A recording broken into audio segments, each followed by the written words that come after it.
the core of an Agile leader is an open mindset, right?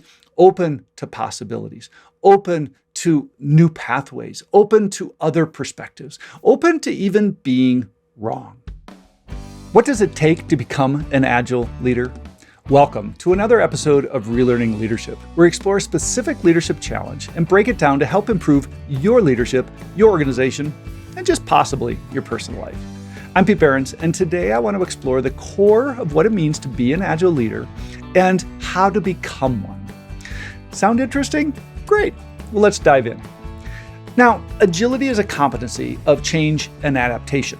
The word is often defined as the ability to move quickly and easily, right? Like a dog navigating an obstacle course. There's a second half of the definition, however. It is the ability to think and understand quickly.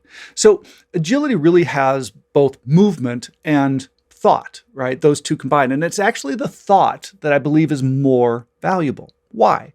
Well, without agility and thought, agility and movement is simply wasted energy. Like that dog chasing squirrels. No, squirrel, squirrel, squirrel. So with this in mind, I want to explore the 4 key competencies in becoming a more agile leader. Competency 1, be clear. What? Agility is often seen as the antithesis of vision, when in fact it's in service to vision. Without clarity and vision, agility and execution is simply wasted energy, like that dog chasing squirrels. It's only when you add vision that decisions start to have something to measure them against. It's like getting in your car and driving without having a goal in mind. Turning left, turning right, going straight ahead, it makes no difference until you add that goal. In fact, in more complex environments, and this is where Agile leadership really excels, the road ahead is quite foggy, right? It obscures our view, and people can feel very lost or disconnected. And it's the vision that serves to help connect or reconnect people when they start to feel lost navigating through that fog. Now, that's not to say that the vision never changes. In fact, Agile leaders are more willing and capable of reviewing and adjusting that vision more frequently. In fact, a yearly visioning cycle will include many subcycles like quarterly, monthly, biweekly to review, align, and adjust that destination. Competency number 2, be curious. Now, you might be surprised, but I'm going to bring the word vision back into play. In part 1, or step 1, we said vision serves as a goal or an objective to help us connect or reconnect as we might get off course in the fog. But vision serves a second role, right? The ability to see in the movement. Agility in movement requires the ability to see, discern, and then act all in a moment's notice. And at the root of that is the ability to see, not just with your eyes, but with your mind. Now, in more concrete environments, we can use our past experiences and our past education to help guide what to do, when to do it, how to do it, right? These repeatable things that we've leveraged over time to help us navigate those worlds. However, in a more complex environment, again, where Agile leadership is the best place for, these past experiences, these past education might help us, they may not help us, and certainly they're going to be less applicable, right? It's like when we were in school and they said, what you're learning is less important than learning how to learn. Now, while we might have joked about that in school, it's coming back to us as an Agile leader. Agile leaders are specialists in scanning their environment, seeing more options available to them, getting others involved in discerning what is the most effective option in this moment, and then taking clear action, all in real time, all in a moment's notice. So the core of an Agile leader is an open mindset, right? Open to possibilities, open to new pathways, open to other perspectives, open to even being wrong. At the core, an Agile leader is like a scientist with kid-like curiosity. Competency number 3, be courageous. Yoda, that master Jedi coach in Star Wars who was instructing Luke in his Jedi training, said, "Do or do not. There is no try." Well, with this statement, Yoda was teaching Luke that if there was any significant goal he wanted to achieve in life, it was going to take action and effort.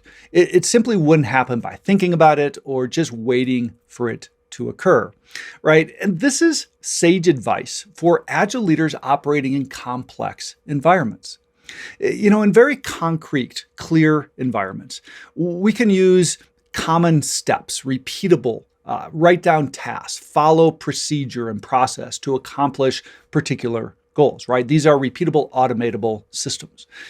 In more complicated environments, we can coordinate activities. We can, start to move things around kind of like chess on a chessboard or a conductor of an orchestra who's getting disparate parts all to align and synchronize like in a beautiful concert. But in a complex environment, right, the relationships are much less understandable. We can't see them. And so in these environments, experimentation is required to learn more quickly. And decisions and actions take bold steps into the unknown. The US military has a saying, "Be comfortable being uncomfortable." But this doesn't mean they act like daredevils. They complement that saying with another saying, "Go slow to go fast." In fact, taking more time in the discernment process, the decision, is going to save you time going down the wrong pathway and having to backtrack. So agile leadership requires courage. It requires courage to take risks and experiment. It requires courage to be open to new ideas and understanding. It requires courage to trust and even delegate authority to others. Competency number 4, be contemplative. Earlier, we described the agile leader cycle as 3 things: see, discern, and act, all in a moment's notice. And that's true, right? That works. But to complete the learning cycle, we need to add one word: reflect, right? Our biggest weakness as humans is our own cognitive bias, right? We don't see ourselves for who we are. We don't know what we don't know. So there's no substitutes for feedback and data for learning and growth. So what agile leaders do is they deploy a feedback cycle, right? The sense, respond, and reflect for learning and growth. So you sense your environment, you see that data, you gather in information, you respond with an intentionality, right? A choice, a intentional choice, and then you reflect. How did that go? Good, bad? What was good? What was bad? So without these three, without any one of these three, right, we're going to lose our opportunity for learning and growth. But you combine them, and then what you have is a deliberate practice of learning and growth to fuel that journey. So, this doesn't have to be hard, though, right? You have some people like, "Oh, this is a whole thing I have to do." Simply at the end of your day, reflect. How did that day go? What could I do differently tomorrow? But even in a meeting, you could be doing this at the end of a meeting. Reflect. Hey, how did this meeting go? Ask questions from people. Hey, what was good? What was bad? What could we do differently next time? Right? This could be done even during, an engagement with somebody else. You're actually going through a reflection cycle in the moment. For an agile leader, winning is actually becoming more aware. A lot of the leaders I coach, they beat themselves up, so to speak, over missing a sign, right? Missing a moment or a decision or reflecting from past. "Oh, yes, I screwed that up." When in fact, you should be celebrating those moments. Why? Because that's an awareness check, right? That's a reflection where you became more aware. Yes, it feels like it was a bit too late, but probably not, because you can still go back and correct some of those things. But next time, because of that learning cycle, we move it forward. So did that take a week? Did that take a day? Can we get that down into an hour or a minute, right? Agile leadership is more about that sense, respond, reflect, all in the moment. Right? Agile leaders are information seekers. Agile leaders are, they have a fuel for learning and growth. They read articles and books. They listen to podcasts, watch videos like this one. They attend conferences and workshops. Right? So to become an agile leader, right? To contemplate and to learn and grow is not a massive step. Right? It's simply just incorporating something into your daily practice. So in a nutshell, be clear, be curious, be courageous, and be contemplative, and you will increase your Agile leadership competency over time.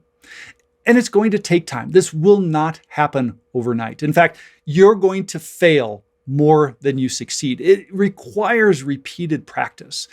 In fact, people are going to see behavior, not your mindset. So what tends to happen is Agile leaders believe they're better leaders than they are, right? That they overrate their own performance. That's because what they see inside their head, how they're acting as an Agile leader, differs from what other people see in their behaviors. So don't think of this as a destination. Don't think of this as an end state that you're going to be an Agile leader. It's a journey, a lifelong journey. So enjoy the journey.